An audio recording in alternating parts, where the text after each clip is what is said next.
Ngayon, check na natin kung upgradable tong VivoBook Flip na pinorchase sa atin. Ngayon po, ito po yung kanyang motherboard structure. Meron po tayong long battery na meron po siyang 11.661 volt with 70 watt per hour. And then ito po yung kanyang Harman Kardon speaker. Kung makikita po natin, napaka-very neat ng speaker niya. And then napakaganda. Dito naman po sa area nito, nandito yung kanyang motherboard na kulay blue. Ito po yung kanyang SSD. Pwede po natin itong i-upgrade up to 1 terabyte. Ano nga ba itong vacant slot na to? Aalamin natin yan. Pero alamin muna natin ito yung kanyang heat pipe at yung kanyang fan. Kung mapapansin po natin, napakalapad ng fan. Ito po yung Wi-Fi AX. Ano nga ba itong vacant slot na to?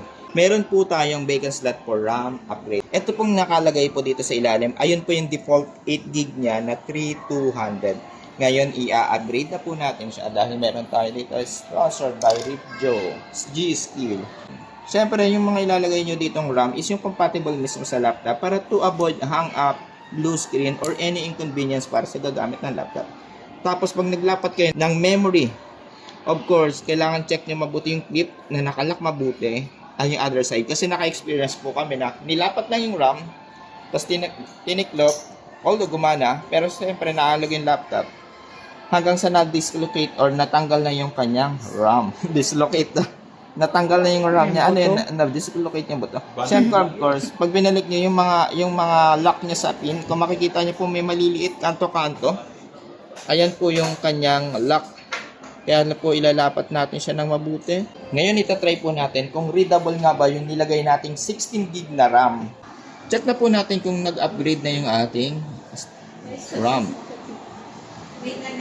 Process.